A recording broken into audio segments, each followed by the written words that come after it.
ఈరోజు ఈ పత్రిక మిత్రులకు, ఎలక్ట్రానిక్ మీడియా, ప్రింట్ మీడియా మీ అందరికీ పేరు పేరున హృదయపూర్వక నమస్కారాలు.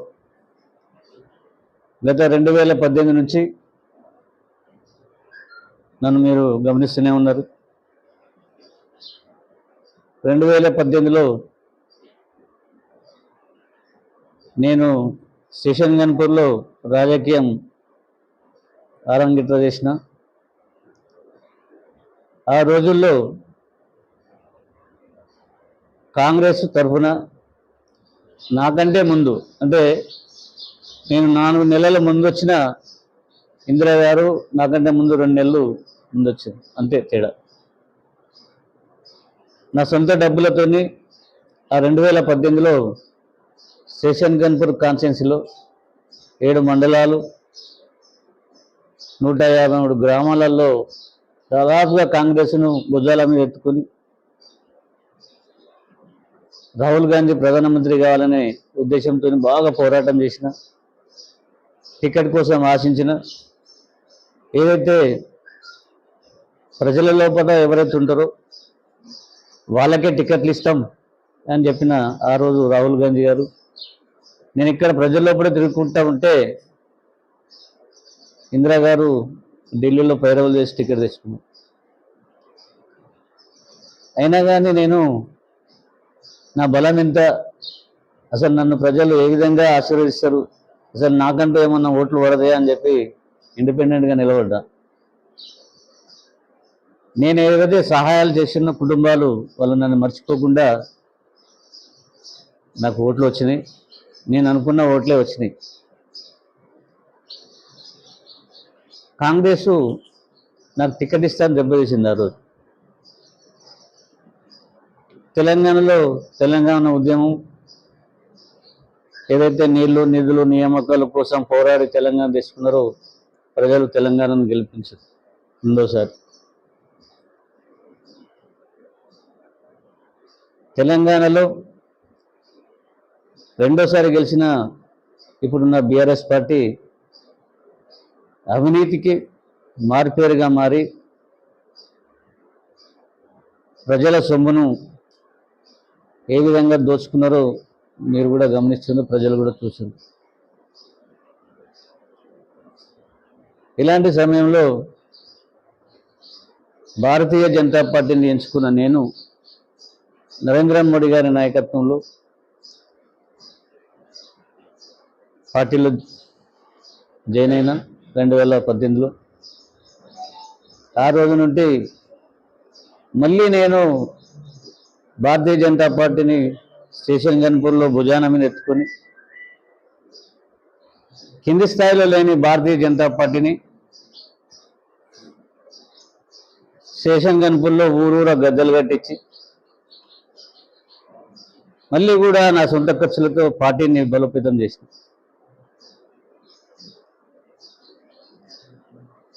పార్టీ ఆదేశాల మేరకు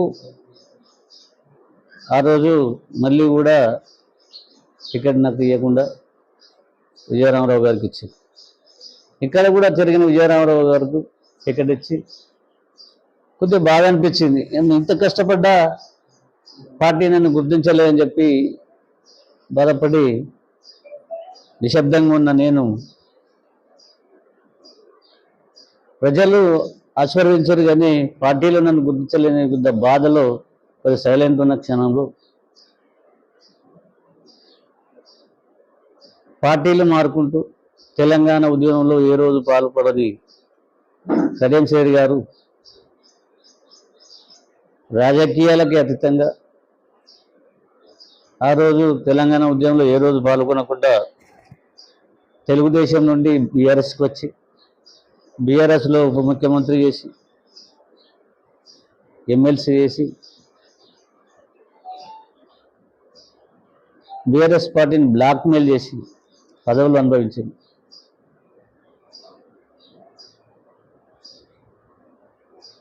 బీఆర్ఎస్ పార్టీలో ఉన్న రాజయ్యను ఇబ్బందులకు గురి చేసి పార్టీ వీడే విధంగా రాజయ్యను ఏ విధంగా చేసిండు అందరూ గమనించారు. నేను నిశ్శబ్దంగా ఉన్న తరుణంలో నాకు స్వయంగా ఫోన్ చేసి శ్రీహరి గారు, తమ్ముడు నీకు భవిష్యత్తు ఉంటుంది, నా తర్వాత ఎవరు లేరు, నాకు వారసత్వం నా బిడ్డ రాదు, ఇదా నా బిడ్డ రాదు, నీకు మంచి భవిష్యత్తు ఉంటుంది తమ్మి, బీఆర్ఎస్లోకి రా, నాతో పనిచేయని చెప్పి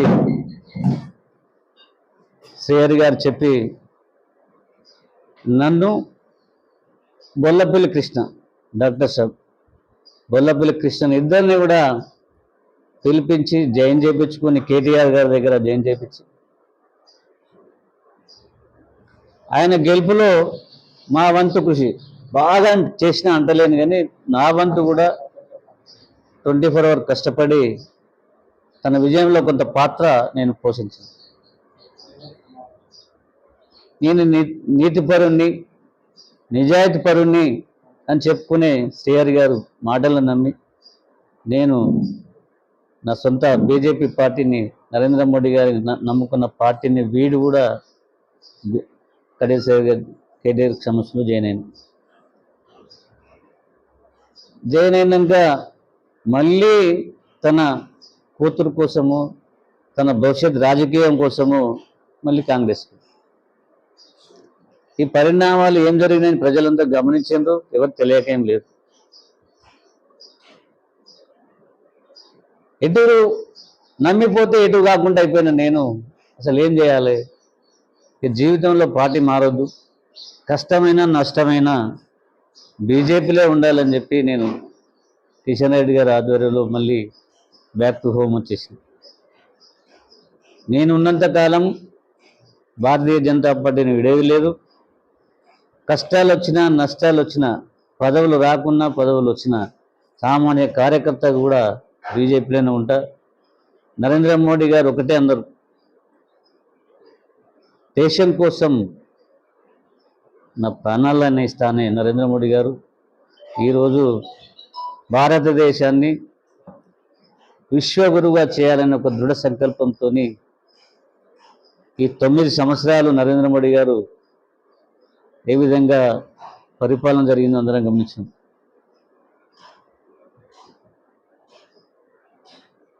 స్వతంత్ర భారతదేశంలో కాంగ్రెస్ పరిస్థితి ఏంది, ఈ 75 సంవత్సరాలలో కాంగ్రెస్ ఏ విధంగా పరిపాలించింది, ఏ విధంగా ధైర్యం చేసి ఏదన్నా ఆర్టికల్ తెచ్చింది అనేది ప్రజలు గమనించారు. జమ్మూ కాశ్మీరు, అయోధ్య, ట్రిపుల్ తలాకు, ఇలా సాహసోపేత నిర్ణయాలు నరేంద్ర మోడీ గారు తీసుకున్నారు. స్టేషన్ గన్పూర్లో బీజేపీ తరఫున నేను ఏదైతే పార్లమెంట్ అభ్యర్థి అరూర్ రమేష్ గారు నిలబడ్డారో, అరూర్ రమేష్ గారికి పూర్తి మద్దతుగా భారతీయ జనతా పార్టీలో ఉన్న కింది స్థాయి బూత్ స్థాయి అధ్యక్షులను కానీ మళ్ళీ పార్టీని బలోపేతం చేసి రమేష్ గారి గెలుపు కోసము కష్టపడి పనిచేయాలనుకున్నాం, పనిచేస్తాం. కానీ శ్రీహరి గారి మీద కొన్ని విషయాలు చెప్పాలి మీకు. అరూర్ రమేష్ గారిని శ్రీహరి గారు ఎమ్మెల్యే కాకముందే, శ్రీహరి గారు స్టేషన్ గన్పూర్ రాకముందే అరూర్ రమేష్ గారు కాంటాక్ట్. ఎప్పుడైతే తెలుగుదేశంలో పనిచేసిన శ్రీహరి గారు బొజ్జపల్లి రాజయ్య నాయకత్వంలో ఆ రోజే రమేష్ శ్రీహరి గారికి మద్దతు ఇచ్చింది. తెలుగుదేశంలో పనిచేసినప్పుడు రమేష్ కష్టపడి శ్రీహరిని గెలిపించిన రోజులు ఉన్నాయి, ఆయన మర్చిపోయినట్టుండదు శ్రీహరి. స్టేషన్ గన్పూరు నాది, నా అడ్డా. స్టేషన్ గన్పూరు నా జనము నా వాళ్ళు, నేను నీతిపరుణ్ణి, భారతీయ జనతా పార్టీ మతతత్వ పార్టీ అన్నాడు. భారతీయ జనతా పార్టీలో మతతత్వ పార్టీ అయితే ఆ రోజు అటల్ బిహారీ వాజ్పేయి నాయకత్వంలో అబ్దుల్ కలాం గారిని రాష్ట్రపతి చేసింది. చరిత్రవాది భారతీయ జనతా పార్టీ. ఎస్సీ ఎస్టీలకు దూరం అంటాడు ఆయన శ్రీహరి. రామ్నాథ్ కోవింద్ ఎవరు? ఒక ఎస్సీని రాష్ట్రపతి చేసిన ఘనత భారతీయ జనతా పార్టీ. ఒక ఎస్టీని రాష్ట్రపతి చేసిన ఘనత భారతీయ జనతా పార్టీ. మతతత్వ పార్టీ అంటాడు శ్రీహరి. ఎస్సీలకు వ్యతిరేకం అంటాడు. ఈరోజు నిజంగా కడియం శ్రీహరి ఇక్కడ మాదిగలకు చిచ్చు పెట్టి, మాదిగలకు ఏదైతే చిచ్చు పెట్టి బీఆర్ఎస్లో ఉన్న మాదిగలను రాజయ్యను బయటకు పంపిండు, అరుణ్ రమేష్ను బయటకు పంపిండు, ఫస్ట్ను దయాకర్ను బయటకు పంపిండు. బీఆర్ఎస్లో ఉన్న వాళ్ళందరినీ, కాంగ్రెస్లో ఉన్న వాళ్ళందరినీ, అక్కడ కాంగ్రెస్ ఎంపీ టికెట్ రాసిన వాళ్ళందరినీ కూడా మోసం చేసి బ్లాక్మెయిల్ చేసి ఈరోజు తన కూతురుకు టికెట్ ఇప్పించుకున్నాడు. ఆ రోజు నేను పత్రికా సమావేశంలో ఉన్నా. ఒక విలేకరు అడిగిండు, సార్ మీరు కాంగ్రెస్లోకి పోతారా అంటే నేను స్వయంగా ఉన్నారు. ఏం మాట్లాడుతున్నావా ఆయన, నా గురించి ఏం తెలుసు నీకు? ఉమ్మడి ఆంధ్రప్రదేశ్లో నేను మంత్రి చేసిన, అలాంటి నన్ను అటంటావా? ఎటువైనా మరి నీ మొదలు ఇప్పుడు ఏడబెట్టుకున్నామని ఈ సమావేశంగా అడుగుతున్నాను. నీ స్వలాభం కోసము నిజంగా నేను స్తబ్దంగా ఉన్న నన్ను పిలిచి బీఆర్ఎస్ పార్టీలకు పిలిచి భవిష్యత్తు నీదని చెప్పిన నువ్వు నాకు చెప్పవు, వాడు బొల్లపల్లి కృష్ణకి చెప్పకుండా నువ్వు పార్టీ మారినవు. నీదేమనాలో అర్థమవుతలేదు. అంత పెద్ద వయసుకు నీకు విలువిచ్చి మాట్లాడుతున్నాం. కానీ నిజంగా నీతి మాలిన రాజకీయాలు నీ ద్వారా ఇన్ని సంవత్సరాలలో రాజకీయం చేసిన నీ ద్వారా ఏ ఒక్క మాదిగా అయినా డెవలప్ చేసిన ఉంటే నిరూపించాలని చెప్పి నేను సవాల్ ఇస్తున్నా. నిన్ను నమ్ముకున్న మాదిగ జాతిని ఎవరినైనా ఒక్కరిని డెవలప్ చేసినవా అంటే మాదిగ సామాజిక వర్గాన్ని కింది స్థాయిలో దెబ్బతీయాలని ఒక దృఢ సంకల్పం కట్టుకున్నావు. ఆల్రెడీ నువ్వు అయిపోయింది, నేను రిటైర్డ్ అవుతున్నా, తర్వాత ఎవరు లేరు అనుకున్నావు. మళ్ళా నీ వారసత్వ రాజకీయంగా నీ కూతుర్ని నిలబెట్టినావు. వరంగల్ ప్రజలు చాలా గొప్పలు. ఇంకోటి అన్నాడు ఏంటంటే, వర్ధనపేట గెలవని రమేష్ ఇక్కడ గెలుతాడా? వర్ధనపేటలో చెల్లని రూపాయి ఇక్కడ గెలుతుందంటే, స్టేషన్ కనుపూర్లో 3 సార్లు ఓడిపోయిండు మరి కడియం శ్రీహరి. ఒకసారి విజయనగరం మీద, 2 సార్లు రాజయ్య గారి మీద ఓడిపోయింది. మరి అప్పుడు కూడా నువ్వు చెల్లని రూపాయి కదా. గెలుపు ఓటములు ప్రజల చేతిలో ఉంటాయి. ప్రజా తీర్పును గౌరవించాల్సి వస్తుంది. ప్రజాస్వామ్యంలో ప్రజలే న్యాయ నిర్ణేతలు. దాన్ని కూడా తెలుసుకోలేక నువ్వు చిల్లర రాజకీయాలు, చిల్లర మాటలు మాట్లాడి నాలాంటి వారిని రాజకీయ భవిష్యత్తును దెబ్బతీసి చాలామంది రుణిన పడేసిన నువ్వు నీతి మాలినవి, అసలు నీతి నిజాయితీ లేని వ్యక్తిగా ప్రజలలో గుర్తిండిపోతూ నీ రాజకీయ భవిష్యత్తు ఈ పార్లమెంటులోనే తెలిసిపోతుంది. పార్లమెంట్ ఎలక్షన్లో నీకు డిపాజిట్ కూడా రాదు.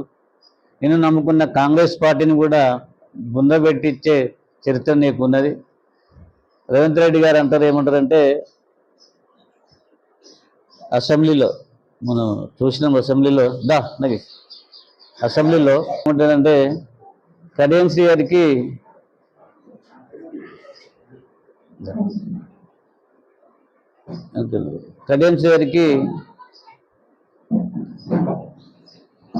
నీతి నిజాయితీ లేదు, మాదిగలను మోసం చేసిన వ్యక్తి,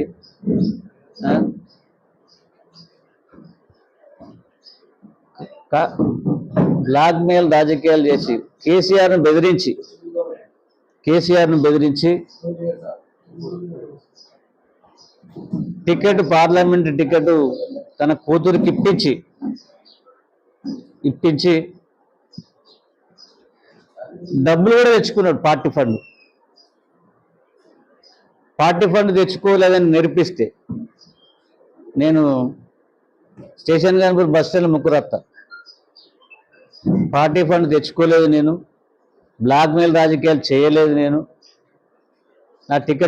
నా బిడ్డకు టికెట్ ఇప్పించుకోలేదని నిరూపిస్తే ఆయన రాజకీయ అనుభవంతో నా వయసు లేకపోవచ్చు కానీ నిజాలే మాట్లాడతా.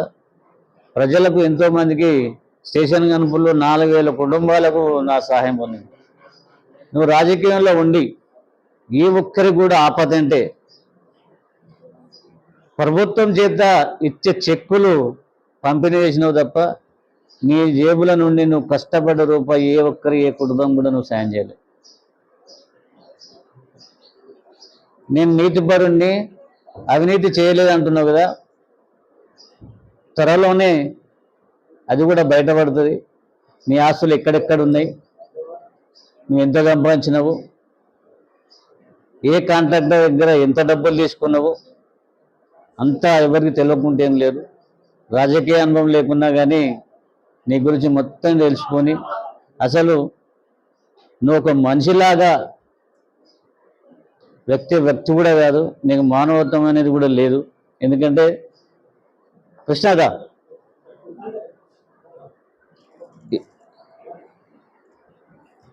భారతీయ జనతా పార్టీలో అరూర్ రమేష్ గారిని ఖచ్చితంగా ఈ స్టేషన్ గన్పూర్లో 7 మండలాలు 153 గ్రామాలలో 80,000 మాదిగలు ఉన్నారు.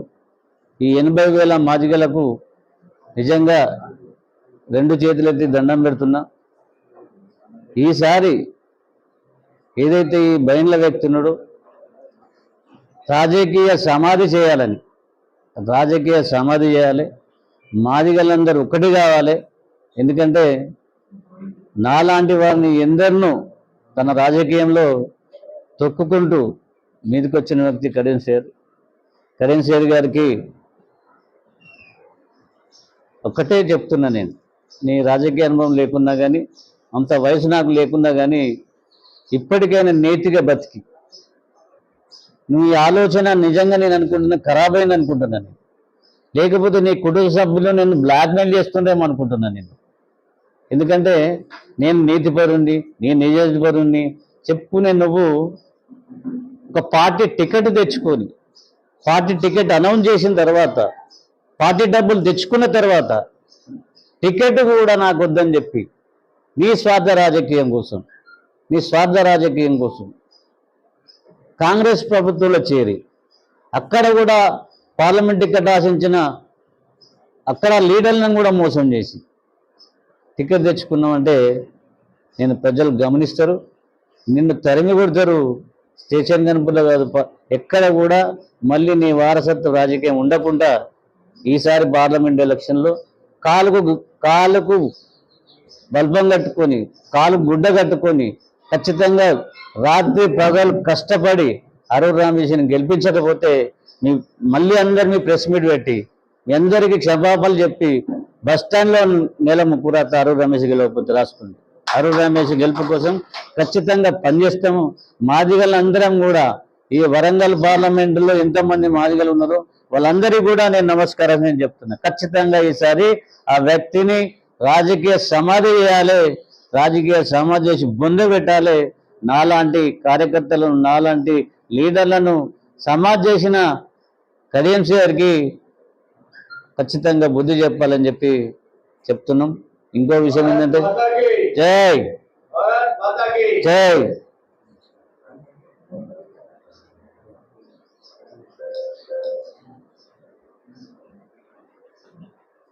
మేరకు ఏదైతే పార్లమెంటు వ్యక్తి అరూర్ రమేష్ గారి గెలుపు కోసమే ఈ స్టేషన్ గన్పూర్ నుండి మా మండల అధ్యక్షులు, పూర్తి స్థాయి కార్యకర్తలు, శక్తి కేంద్ర ఇన్ఛార్జీలు ఆల్రెడీ ప్రతి విలేజ్లో తిరుగుతుంది. ప్రచారం అయితే ఆల్రెడీ 2 టైమ్స్ అయిపోయింది. కాంగ్రెస్ ప్రభుత్వం ఏమనుకుంటుందంటే మాకు అందరు 9 మంది ఎమ్మెల్యేలు ఉన్నారు, 9 మంది ఎమ్మెల్యేలు ఒకసారే దిగుతాము డబ్బు సంచులు పట్టుకొని అనుకుంటుంది. కానీ భారతీయ జనతా పార్టీ ఆల్రెడీ కింది స్థాయిలో వెళ్ళిపోయింది.